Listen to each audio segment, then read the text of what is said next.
Quatrièmement, tu dois penser aux esprits qui te voient et aux hommes qui peuvent te surprendre.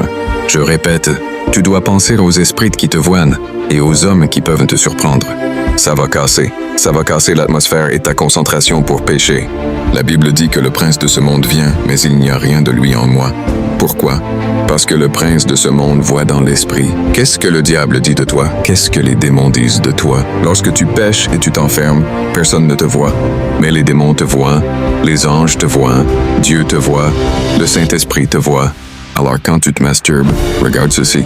Autour de toi, il y a Jésus qui te regarde, le Saint-Esprit te regarde, les anges te regardent, les démons te regardent, les démons te regardent. Tu vas le faire, mais c'est ce qui arrive. Ce n'est pas parce que tu ne vois pas qu'il n'y a rien. Il y a le sorcier du quartier aussi, là, il est en train de voir. Alors si vraiment tu veux bien te cacher, va à un endroit où Dieu ne va pas te voir. Trouve un endroit où le Saint-Esprit ne te verra pas. Si tu le trouves, fais-le. Aussi, pense aussi qu'un homme peut te surprendre. Imagine ça vraiment. Tu vas dans la douche et puis tu penses que tu es fermé. Et ton frère va aussi là-bas. Il entre. Il te trouve. Vraiment. Tu t'imagines, votre relation se fera comment? Vous allez commencer à poser encore comment? Et si c'est quelqu'un qui a le chantage? Ah, il va te bouffer de l'argent. Tu me dis sinon. Je vais dire, il va détruire ta vie. Alléluia. Pense qu'on peut t'attraper. Pense que tu peux ouvrir une porte aux démons, aux esprits. Qu'il y a des présences démoniaques autour. Des présences angéliques qui se retirent. Le Saint-Esprit qui s'attriste. Jésus qui est déçu. Le Père qui est déçu. Et le diable qui rigole. Les démons qui rigolent. Et les sorciers qui rigolent. Vois ça et pêche. Aussi, il ne faut pas trop durer dans la douche.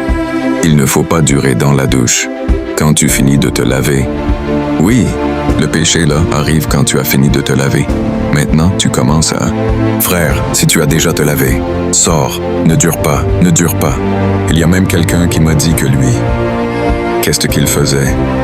Il mettait un minuteur, un compteur. Je me lave pendant 20 minutes. Quand seulement ça sonne, il sort. Parce qu'il connaît que ces démons viennent après 30 minutes. Les autres, ils vont se laver. Mais toi, tu sais que moi, ce n'est pas me laver. Je deviens en guerre.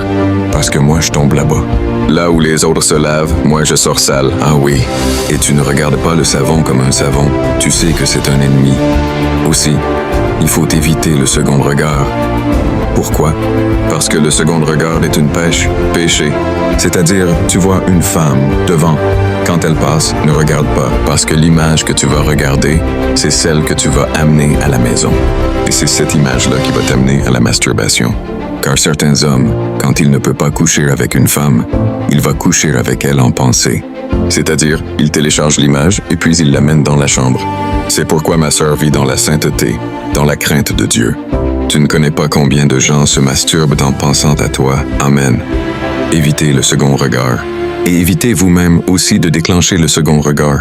Lorsque tu t'habilles, une femme, tu te regardes devant et tu regardes comme ça. Tu regardes, ça va, tu sors. Tu ne peux pas t'habiller, tu regardes seulement comme ça, surtout si tu es africaine. Je parle, amen. Une africaine ne s'habille pas et puis elle se regarde comme ça.